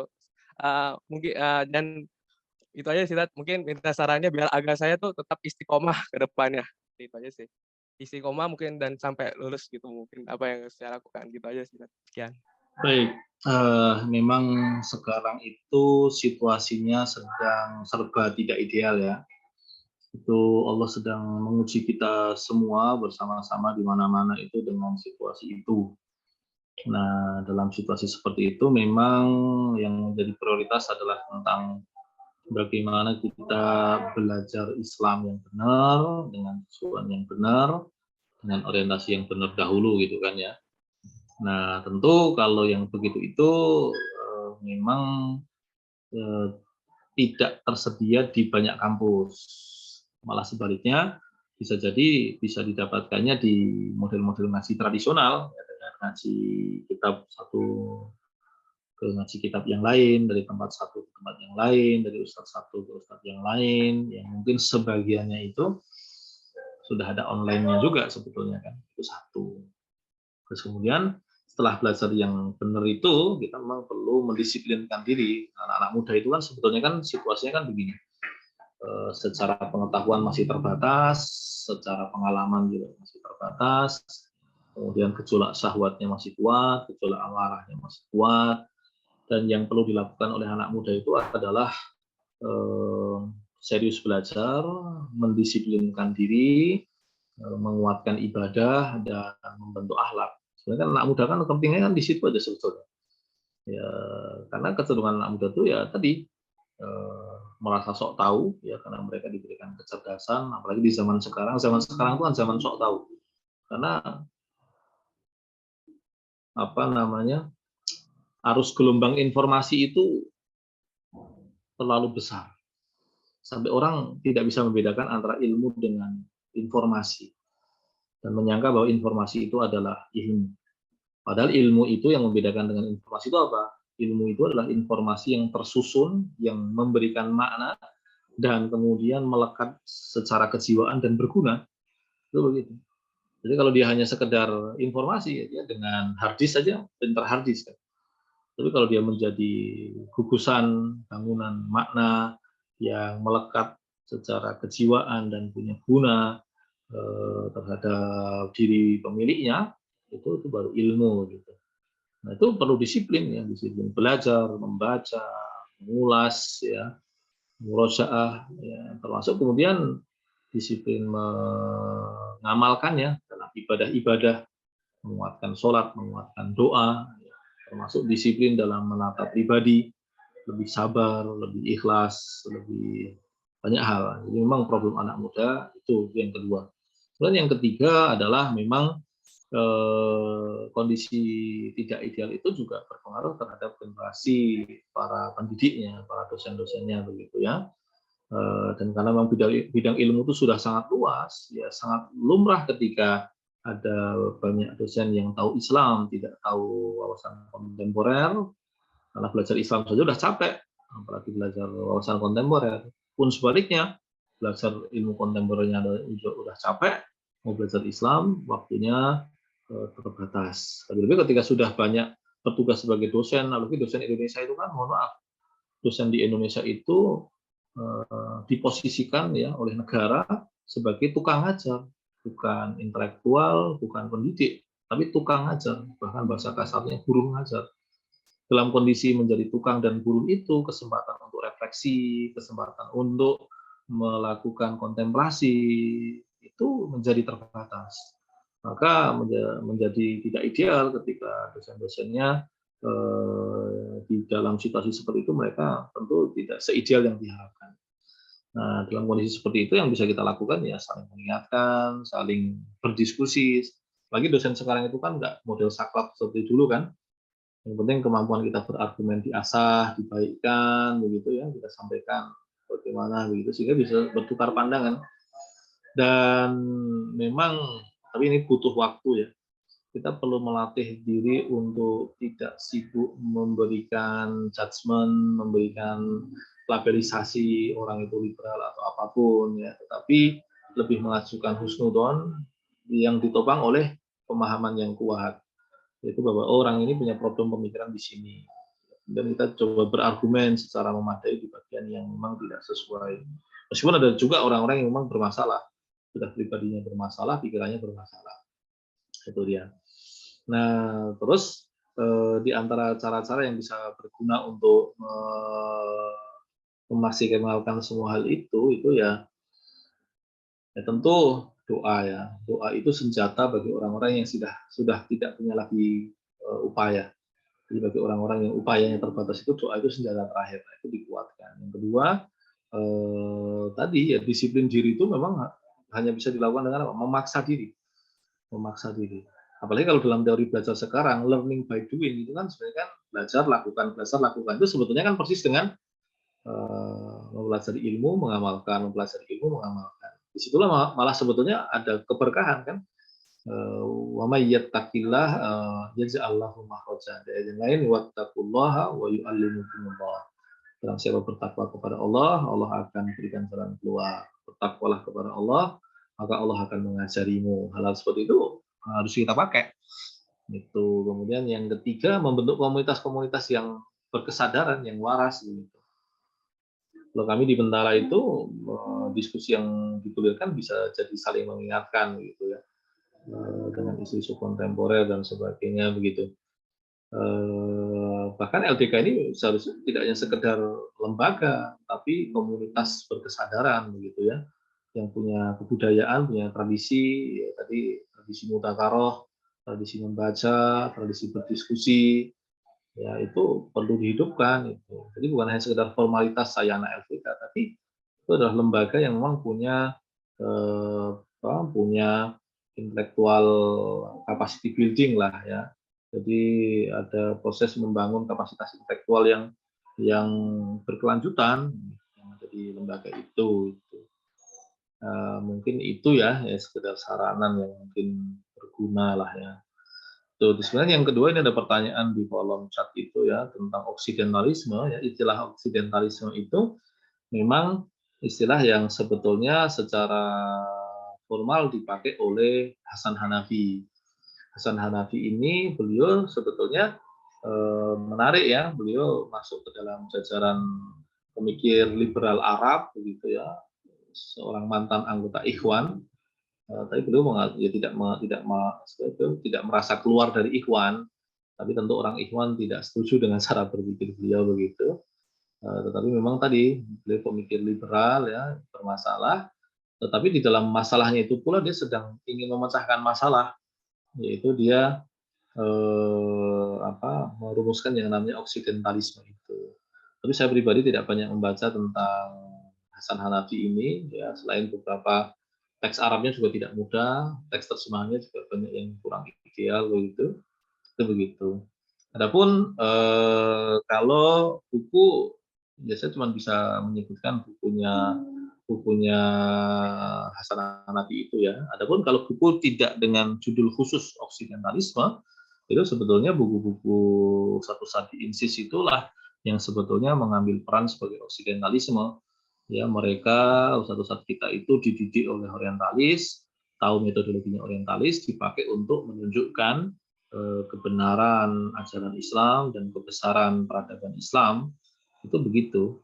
Kalau teman-teman PKU itu ya, tempat saya, Ustadz Ayub, Ustadz Asep itu belajar, itu salah satu lembaga yang terhubung di samping kami tinggal itu namanya CIOS, namanya Center for Islam and Occidental Studies. Jadi pusat kajian Islam dan Oksidental atau kebaratan begitu. Nah itu kalau mau ya belajar aja di sana begitu. Atau kalau tidak sempat belajar di sana ya bisa dengan ya terhubung aja, membaca buku-bukunya, berdiskusi. Dan diskusi itu saya lebih suka untuk mengatakan non formal ya, santai begitu, karena biasanya lebih masuk itu. Mungkin itu ya, mungkin sekarang tak operkan ke yang mau tanyain langsung si Kemal ya, silakan.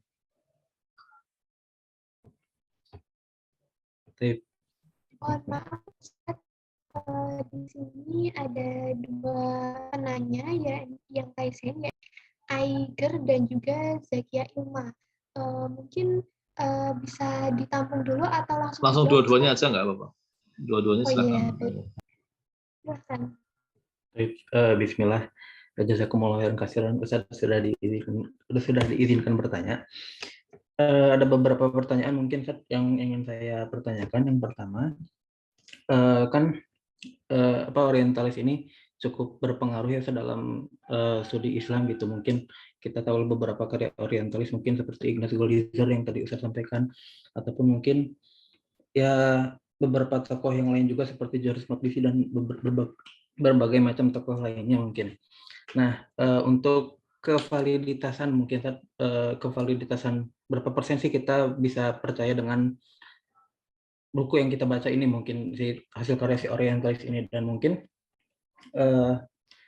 dan bagaimana atau mungkin Ustaz menanggapi tentang mahasiswa yang tidak mungkin bahasanya tidak mengetahui urutannya itu Ustaz, karena sekarang kan banyak nih mahasiswa yang lebih main baca bukunya sembarang aja, sementara kalau di yang saya pahami ini kan mungkin namanya baca buku itu kan harus berurutan, karena ketika membaca buku sembarang ini kan menghasilkan pemahaman yang tidak utuh lah gitu saat gitu. Mungkin kalau orientalis ini kan itu main baca bukunya sembarang lah, langsung baca buku orientalis tapi tidak dipondasikan dengan pondasi yang baik gitu. Mungkin bagaimana saran dari Ustaz gitu. Jazakumullah khairan katsiran.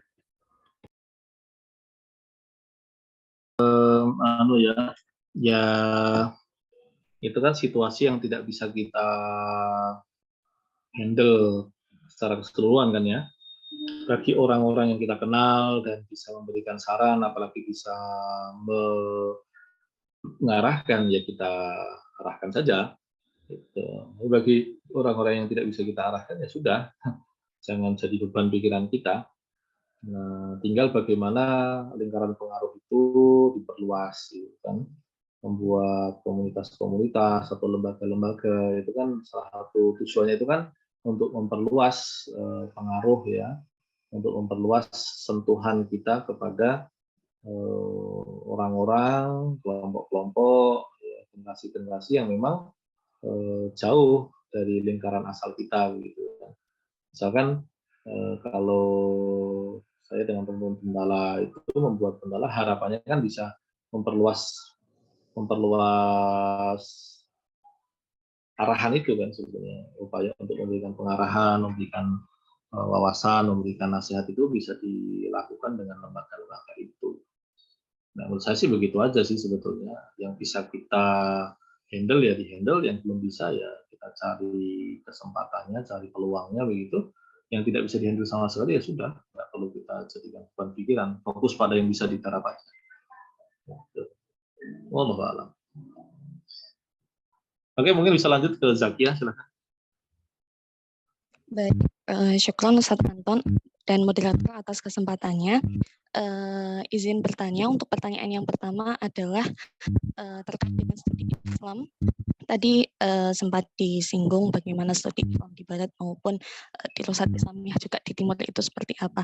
Kemudian khususnya kami di sini sebagai pembelajar dan pengkaji Islaman di Indonesia seperti itu, secara spesifik yang terasa sekali heterogenitasnya, sebenarnya menurut sendiri bagaimana dari kajian Islam di Indonesia itu sendiri, khususnya mungkin di UIN yang juga kalau tidak salah juga alma maternya ketika di S2 dulu seperti itu. Kemudian yang kedua adalah sebagai mahasiswa yang mengkaji di bidang keislaman di UIN ini, yang saya rasakan adalah ketika kita sudah dari awal dalam kurikulum itu sendiri sudah bersinggungan dengan isu-isu kontemporer seperti itu, akan tetapi masih begitu minim kajian turos keislaman di UIN. Dalam artian menilik dari cerita senior-senior terdahulu atau alumni-alumni yang terdahulu, di mana referensi atau maroji dari mata kuliah yang kita pelajari pun juga sudah tidak berkiblat pada tulis secara penuh seperti itu. Bahkan kitab-kitab ataupun juga minim untuk kita kaji. Nah, kemudian sebenarnya bagaimana sih Ustadz cara belajar khususnya Islam, belajar agama secara tadarruj itu idealnya seperti apa? Mungkin yang masih bisa untuk kita lalui sebagai mahasiswa UIN. Mungkin begitu Ustadz, terima kasih. Baik, yang pertama kalau pengalaman saya S2 di UIN, kalau sekarang saya kebetulan S3 di UIN juga, tapi baru mau masuk semester 2 sih. Dan kemarin kebetulan dapat mata kuliah dan pengajar-pengajar yang menurut saya menantang gitu ya. Dapat Pak Amin Abdullah, dapat Pak Nur Haidi Hasan, yang keduanya memang terdidik secara sangat matang ya di Barat ya. Tapi Pak Nur Haidi beliau luar biasa begitu. Tapi ya tadi yang saya katakan adalah bahwa tentang kesiapan ya, tentang kesiapan bahwa di antara materi penting yang perlu dipelajari orang untuk masuk ke bidang studi Islam itu memang adalah worldview Islam gitu ya. Nah, worldview Islam ini memang diasah dari waktu ke waktu. Kami dulu sebelum ke PKU membaca tema-tema terkait, kemudian ke PKU, setelah itu masih belajar sampai detik ini pun masih belajar. Yang kemudian di antara buah dari hal itu adalah kemudahan kami begitu di dalam menikmati materi-materi yang ada di UIN begitu, sehingga materi-materi yang ada di UIN itu malah seperti pengayaan gitu kan ya. Nah, yang jadi masalah itu adalah generasi muda belia yang mendapatkan materi-materi yang bisa dibilang problematis itu begitu ya dalam kondisi belum siap. Nah, kondisi belum siap ini sebetulnya ada beberapa macam. Kalau dia kuliah sambil lalu nggak serius itu mungkin malah aman gitu ya. Jadi kuliah rasa tenanan begitu mungkin malah aman gitu. Tapi ketika kamu serius, tapi dalam kondisi bekal intelektualnya itu belum ada atau tidak ada komunitas yang memberikan beteng, yang memberikan seperti apa istilahnya saya nggak dapat yang dia seperti kalau dalam bahasa itu buffer itu ya, dalam bahasa kimia itu buffer. Jadi dia itu komunitas ini berguna untuk menguatkan dari luar begitu agar apa-apa yang didapatkan di UIN itu tidak mempengaruhi dirinya secara signifikan, khususnya pada bagian-bagian yang bermasalah gitu ya. Nah, itu memang idealnya ada seperti itu. Nah, tetapi ini juga sangat dipengaruhi oleh tadi proses belajar awal. Kalau nyantrinya atau SMA-nya, kalau nyantrinya benar, SMA-nya juga dulu solih gitu kan, terus kemudian terbiasa dengan keteraturan hidup, dengan ketaatan begitu. Ketika menjalani fase kuliah itu mungkin dia masih agak aman gitu ya. Yang problem itu ketika nyantri, nggak serius, kemudian ada punya kecenderungan sikap nakal begitu, lalu kemudian kebetulan mendapatkan sentuhan dari dosen yang cocok, yang simpatik, biasanya kan banyak tuh dosen-dosen tuh yang mungkin secara ide kita nggak sepakat, tapi orangnya malah simpatik. Dan itu bisa memberikan kesan mendalam bagi seseorang, bagi pemuda yang menempuh studi Islam awal begitu ya, sehingga kemudian nanti bisa dalam sekali itu pengaruhnya. Nah, makanya di siang lain saya juga ingin mengatakan bahwa begini, bagi teman-teman adik sekalian, saya sejak dulu mengatakan memang UIN mengalami pergeseran orientasi studi kan, dulu sangat turos begitu, belakangan kemudian menjadi sangat barat. Tapi saya husnuzon bahwa generasi barunya ini akan ada muncul generasi yang saya berharap kalian tuh sebetulnya menjadi bagian itu juga, yang kuat secara turos dan juga melek metodologi barat. Nah, saya menemukan beberapa dosen-dosen muda di UIN, termasuk Ustadz Ayub itu kan dosen UIN kan sekarang. Itu adalah generasi yang turosnya melek begitu, dan kemudian metodologi baratnya paham gitu. Itu saya yakin akan semakin bertambah ke depan, dan saya tadi berharap bahwa kalian yang ada di sini mau belajar serius ya, tidak dalam kondisi memaki-maki, mendiskreditkan dosen-dosen, guru-guru ya. Saya sebelum husnudzon mengatakan bahwa mereka adalah produk zamannya ya. Saya pribadi sering merasa bersyukur bahwa saya ada di generasi yang kemudian bisa berkesempatan membaca Alatas, membaca serius Alatas, mengoleksi karya-karya Alatas, kemudian mendengar langsung dari murid-murid Alatas, yang kemudian itu menjadi beteng, menjadi satu kerangka berpikir, satu framework yang ketika berhadapan dengan wacana barat itu sekurang-kurangnya kalaupun tidak bisa membantah itu bisa tahu ini problemnya di mana, aspek positifnya di mana, itu seperti itu gitu. Termasuk sebetulnya tidak semua dosen itu dalam kondisi serupa ya. Ketika saya S2 itu malah saya dapat dosen yang baik-baik semua. Saya S2-nya pemikiran pendidikan Islam. Sekarang kayaknya sudah nggak ada karena dulu induknya di tarbiyah ketika masih di pasca. Ketika tarbiyah sudah pisah ya, sudah di fakultas tarbiyah, jurusan itu sudah menghilang. Nah, saya malah tidak mendapatkan dosen-dosen yang kemudian model berpikirnya aneh-aneh. Saya dapat dosen itu yang hanif-hanif, yang lulus-lulus. Ada dosen dari Al-Irsyad yang orangnya Masya Allah baik, dari NU yang baik. Gitu. Itu saya mendapatkan banyak faidah. Malah baru di S3 ini saya mendapatkan dosen-dosen yang tadi pemikirannya agak problematis, tapi mungkin karena secara usia juga sudah segini gitu ya, terus kemudian sudah belajar. Saya sampai bilang ke Ustadz Hamid, Ustadz, materi-materi yang ada di S3 ini itu kalau bagi yang pernah belajar worldview di PKU, di membaca serius itu malah seperti pengayaan gitu. Nah, adapun bagi adik sekalian yang tadi ya dalam kondisi menyadari ada banyak teori-teori, pandangan-pandangan yang tidak ideal yang didapatkan di UIN, menurut saya sebetulnya bisa tadi tetap belajar Islam gitu ya. Nah, belajar Islam di majelis-majelis ilmu, di pesantren-pesantren mahasiswa ya.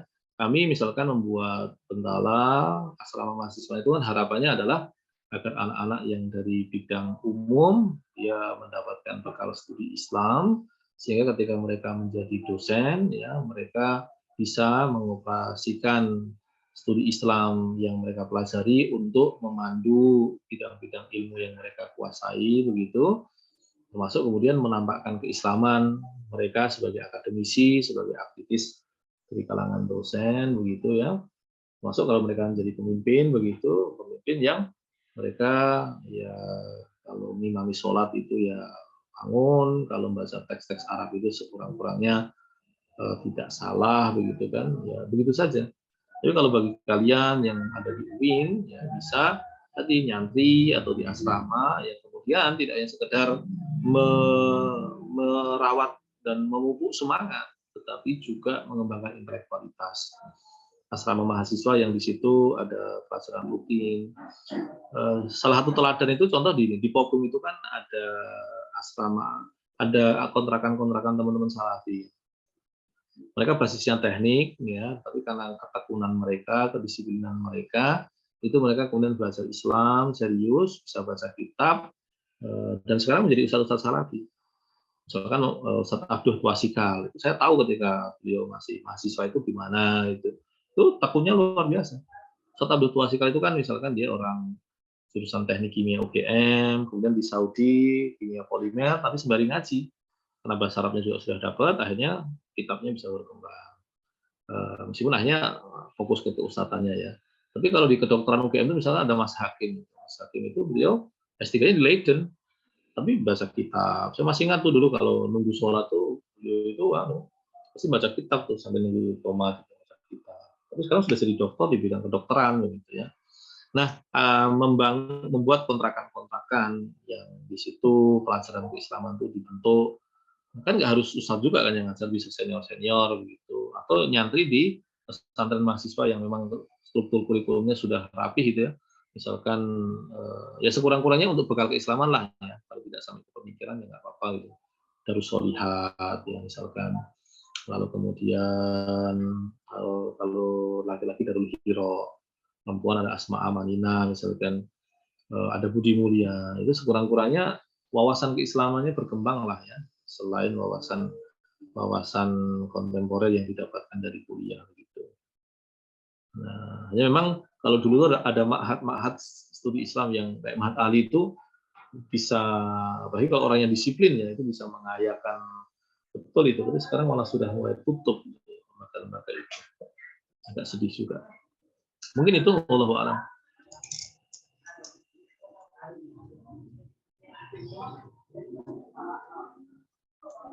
Oke, begitu ya. Mungkin sudah 10.55. Oh, kalau masih ada silakan tadi. Fine mau lagi. Jadi kan gini ya. Kan saya juga diskusi sama teman-teman saya yang di mana kan masalah kasus di UIN ini ya. Tadi udah ngomongin UIN juga ya. Jadi tanggung. Jadi di UIN ini kan istilahnya memang dari pemerintah kan, dari UIN sendiri itu kan memang buat dana-dana kayak misalkan pengembangan buat ilmu-ilmu itu kan lebih kepada agama ya. Tapi di agamanya sendiri itu menyeleneng gitu. Tidak sesuai dengan ya yang sudah kita ajarkan dulu kayak gitu. Terus di jurusan saya di Fakultas Sosial itu malah yang psikologi khususnya itu gimana ya, kayak jurusan-jurusan istilahnya yang berkaitan kajian-kajian psikologi Islam itu sendiri tidak pernah diperhatikan, bahkan tidak tidak pernah diperhatikan, dan bahkan itu hampir musnah gitu kan, legalitasnya aja tidak jelas kayak gitu. Seperti kayak misalkan itu kan komunitas psikologi Islam aja kayak pembina aja kayak bingung gitu. Kita tuh mau pembina yang mana aja kayak bingung gitu. Mau cari ya istilahnya pengembangan yang kayak gitu tuh kurang gitu.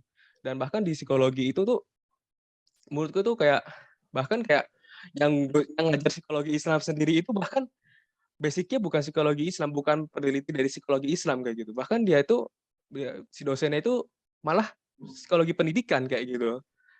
Itu kenapa ya Tete? Mungkin di UIN itu Ini bisa. ya, antum begini ya, mencari ahli itu nggak mudah ya. Mencari dosen itu nggak mudah. Apalagi tadi persoalannya ya, mencari orang yang menguasai 2 atau lebih bidang penguasaan ilmu itu sangat sulit. Nah itu dia. Jadi memang pertama antum harus menunjukkan sikap yang tepat bahwa sekarang kondisinya memang serba tidak ideal. Sekarang kalau saya mau tanya ke antum, mana yang ideal? Ya, misalkan di Unidang Gontor saja yang memang sejak awal mengarah ke Islamisasi itu juga tidak mudah memastikan semua dosennya itu punya frame berpikir yang sama. Itu tidak mudah itu, apalagi di UIN yang mungkin mekanisme kelembagaannya itu pun juga tidak seketat itu. Ya, dan tidak mudah juga kan memastikan dosen, karena kan begini, ada orang mumpuni tapi standar akademiknya nggak dapat karena dia belum S2 atau belum S3 gitu. Sementara yang mungkin tidak menguasai tersebut itu yang tidak menguasai bidang studi Islam begitu, jadi sudah doktor. Itu kan lembaga itu kan harus membuat keputusan yang tepat. Itu tidak mudah. Gitu. Nah, jadi jangan dalam posisi mempersalahkan ya. Ada yang salah kita tahu. Gitu. Tetapi mengambil sikap yang tepat. Gitu. Jadi keislaman kita juga harus ditunjukkan dalam sikap-sikap itu. Gitu. Jangan sampai kemudian kita menghendaki psikologi Islam, tapi kemudian kita menunjukkan sikap seperti bukan orang Islam itu, yang menghujat. Ada proyek-proyek yang kita nggak sepakat begitu. Ya, tetapi kita juga harus paham bahwa memang situasinya tidak sederhana itu. Gitu. Maka saya lebih menyarankan begini, ya kamu belajar serius. Ketika di situ tidak ada, cari lembaga yang lain. Seberapa kuat kamu belajar itu. Jangan-jangan kemudian ketika protes itu serius, tapi kemudian suruh baca saja nggak kuat. Gitu. Nah itu kan berarti kan energinya hanya habis untuk memberikan kritik kan. Nah itu dia.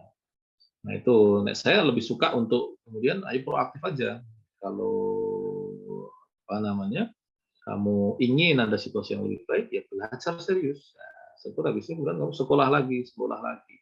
Mungkin dalam konteks pribadi metiknya lama, tapi sekurang-kurangnya kita sudah di track yang tepat, ada di pilihan tindakan yang benar, begitu kan? Ya menggunakan kalimatnya ulama itu kan Yusuf Qaradawi kan begini, la yas'alakallahu lima dalatan. Persoalannya pada akhirnya bukan masalah ente sukses atau nggak sukses begitu, tapi 5 adalah ta'mal, 5 adalah tusyahid. Penting ngapain aja begitu. Kalau Anda sekedar mengeluh ya tidak akan ada terjadi perubahan kondisi yang signifikan.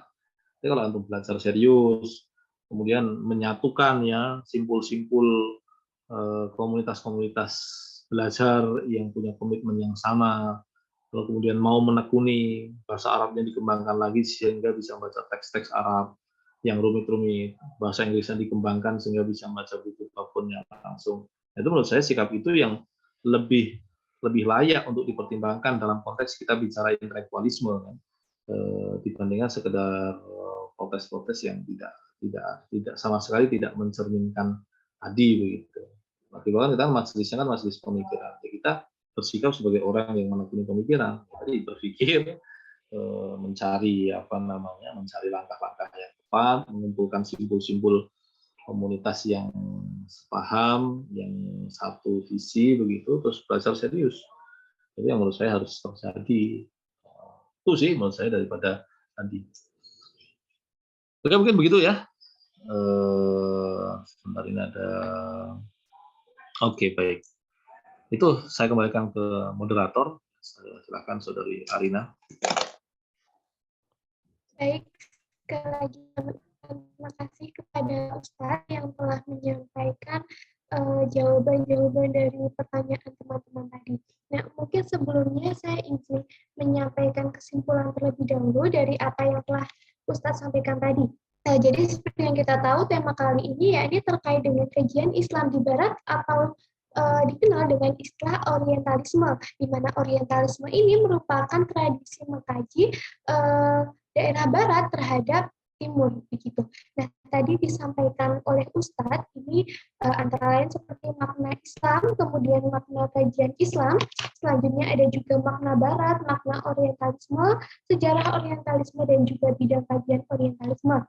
Nah, di sini disampaikan dari makna Islam itu beliau mengacu ke kata kajian Islam Barat dan juga kata orientalisme. Istilah-istilah itu beliau patahkan satu-satu, kemudian beliau uraikan satu-satu.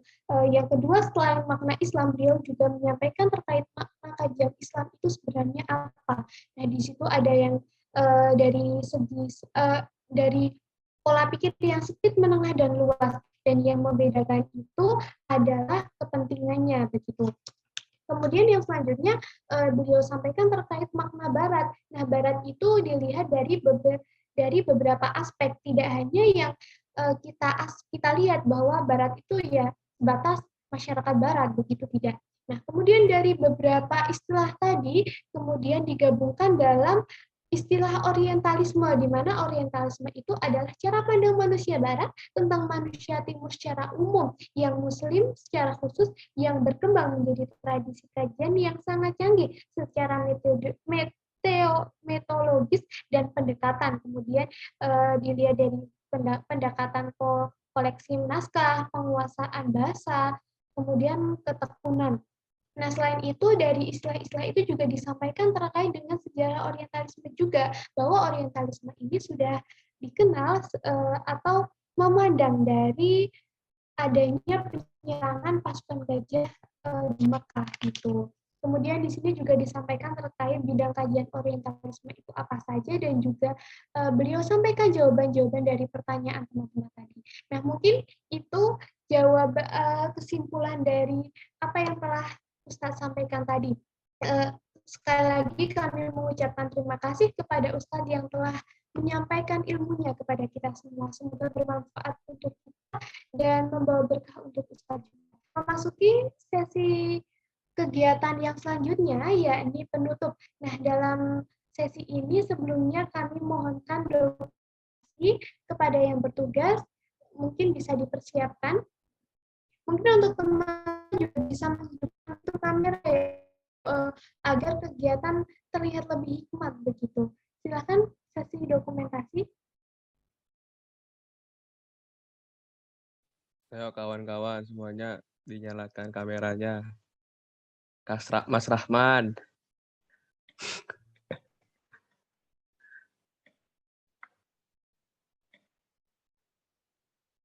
Faisal.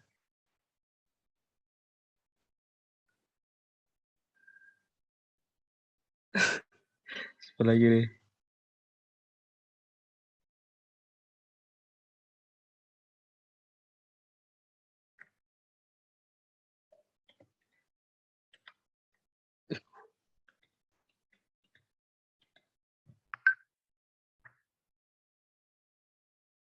Ayo.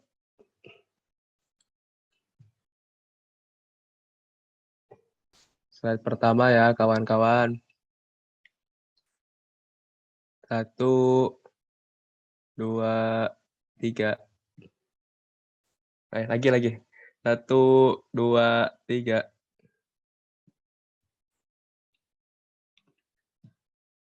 1, 2, 3. Oke, terima kasih kawan-kawan. Baik, terima kasih kepada Akfain yang sudah membantu dalam melancarkan kegiatan dokumentasi. Untuk selanjutnya, yakni penutup, dari rangkaian penutup, kita akhiri kegiatan pada siang hari ini dengan bacaan hamdalah bersama-sama. Alhamdulillahirrahmanirrahim. Saya di sini selaku moderator mohon undur diri. Saya lagi kami mengucapkan terima kasih kepada Ustadz yang telah menyampaikan materinya dan juga teman-teman sekalian yang telah berkenan hadir dalam kegiatan ini. Saya mohon undur diri, atas segala kekurangan mohon maaf. Saya akhiri, wassalamualaikum warahmatullahi wabarakatuh. Waalaikumsalam. Warahmatullahi wabarakatuh.